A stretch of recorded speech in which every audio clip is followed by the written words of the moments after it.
It's a great honor to be with you again in this sacred gathering.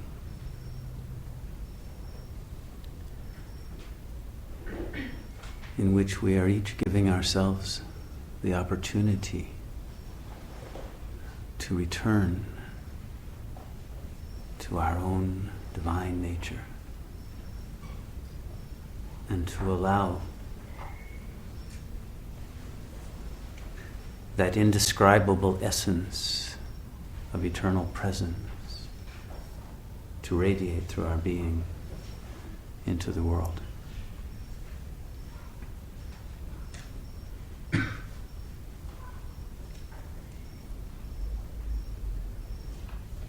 And so in meditation, what we are doing is simply returning to the recognition of the essence.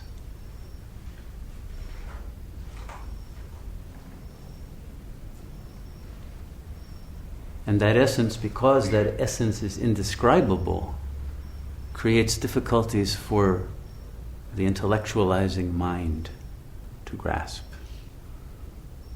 And that's what makes something that is actually extremely simple to seem very difficult.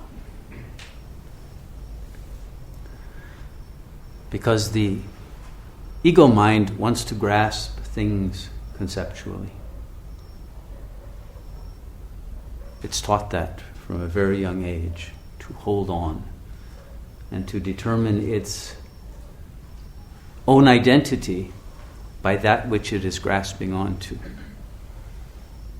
And the more things and people and positions it can hold on to, the stronger its identity is. And so people who have a strong ego, quote unquote, are those who are most tied to their support network. Even though they tell themselves that they are the supporters of the network of people who need them, they actually need to be needed in order to hold on to a sense of who they are. But this is only the social self, the psychological self. It's an artifact of consciousness because you existed long before you learned to play any role. And so to the extent that you're holding on to the role you play in life, whether you're a mother and a father or holding on to children or holding on to parents, or you're holding on to a profession, you're holding on to attitudes of one kind or another, all of that keeps you taut and keeps the mind going outward to make sure all of those relationships are still bringing back to you the message of who you are. And that holds the ego paralyzed in this rigid network that it has created. It is a spider trapped in its own web. And so we want to get out of the web. And we can only do that by realizing that we are the weavers of that web. In the West, the Platonic dictum of Know Thyself has been the basic maxim of intellectual development. But the problem is the self cannot know the self. It would require two selves, one to know the other, and there is only one. And so because we demand to know the self, we create another false self. But that one needs to know itself, and it creates yet another, and then yet another, and yet another. And so there grow to be this entire jungle of inner fragments of ego that match the outer ones that we hold on to as well. And so we're caught in a double web, an inner one and an outer one. This is the trap. And so you cannot know yourself intellectually in the sense that you can know mathematics or you can know a painting or a person or something objective. You can only be the self. And you can only be when you let go of trying to know.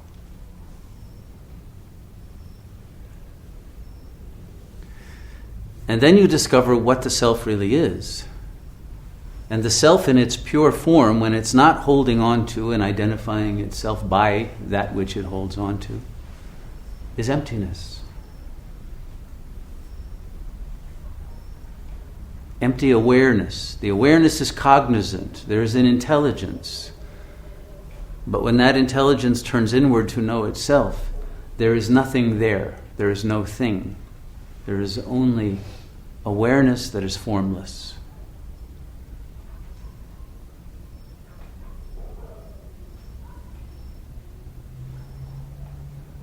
And that awareness that is formless, because it is nothing special.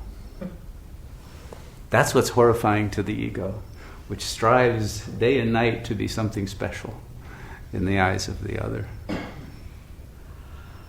But it's very special to give up that need to be special.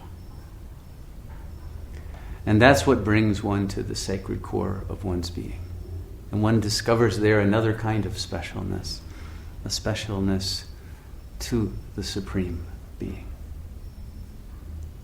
as a medium through which divine love can flow. And so the emptiness that is empty of concepts and empty of a sense of self-identity, self-image, desire, empty of all of the things that we fill our minds with all day long, turns out to be very full with love that comes from an even deeper place within.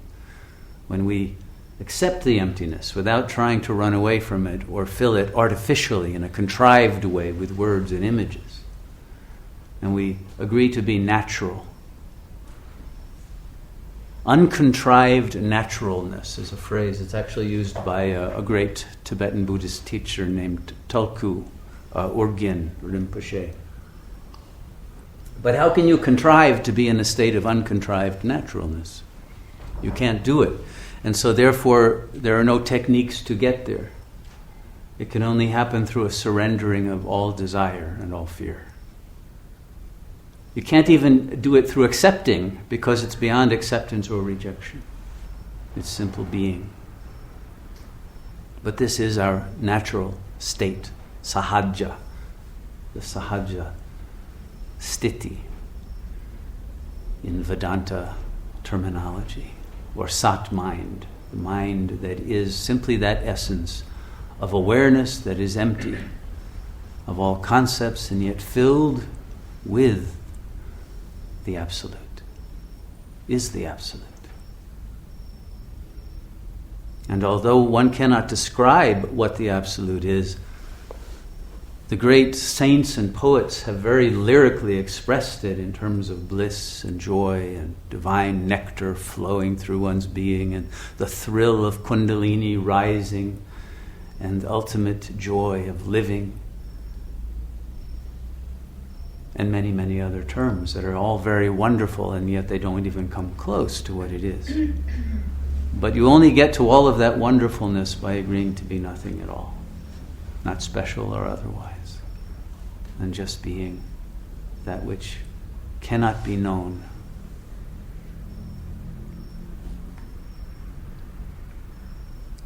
And it's that emptiness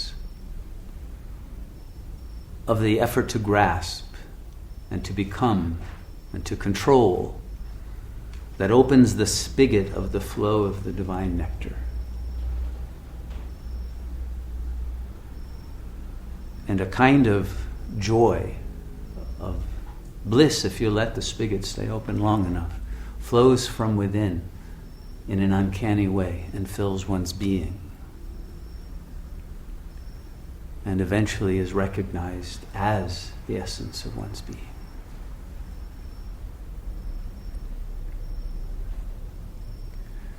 The mind will resist this bliss. The ego mind knows that this bliss acts as a kind of acid that will dissolve the ego completely, very quickly. And so the ego is terrified of the very blissful realization.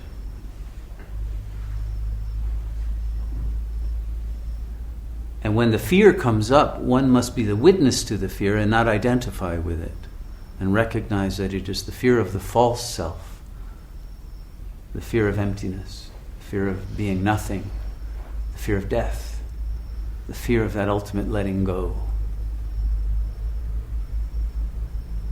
And if one is willing to do that, to joyfully surrender to the Absolute, then the end of the journey of our existence is fulfilled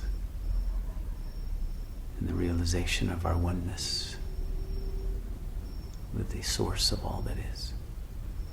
And in that moment, all fears fall away, all anxieties, all depression, all psychological states fall away.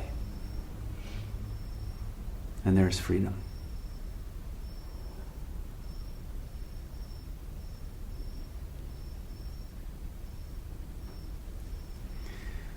And so tonight in your meditation, give yourself the gift of having a moment of this emptiness,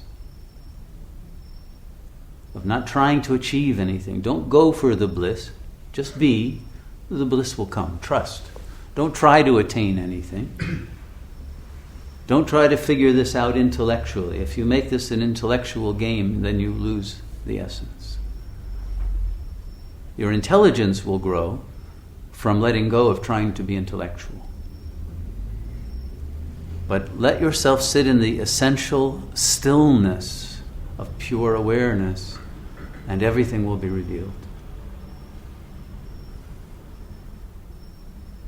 And when you come out of the meditation, there will be a knowing, a great deal of knowing, and you could write a book from what you gain, even from 10 minutes of meditation in that stillness. But you won't care. The book will be irrelevant. What is relevant is the Supreme Being whom you have touched in that moment of grace. And so go for a very short moment of this realization. Touch into it, and then your mind will wander. Don't get mad. Minds wander. That's their job. But as soon as you remember that, my mind has wandered, bring it back. Enter again into the emptiness. Have a series of short moments. And in between them, yes, there'll be Maya. There'll be interruptions of all kinds. That's okay. Don't fight it. Don't resist it. But go back to giving yourself the gift of simply being. Soon that series will become so joyous that it will become a continuous flow of eternal presence. And then everything in your life that had seemed to be problematic will be seen as perfect from a higher dimension. And all of the curses in one's life will be recognized as blessings, and all of the labyrinths will find their clear light at the end of their tunnels, and you will live in a way that is simple and accurate, and that is a blessing to everyone who is in your life. And just by being the true self that you are, without trying to be someone for someone else, frees you to live in the highest potential of your being, which is divine. So let's do that.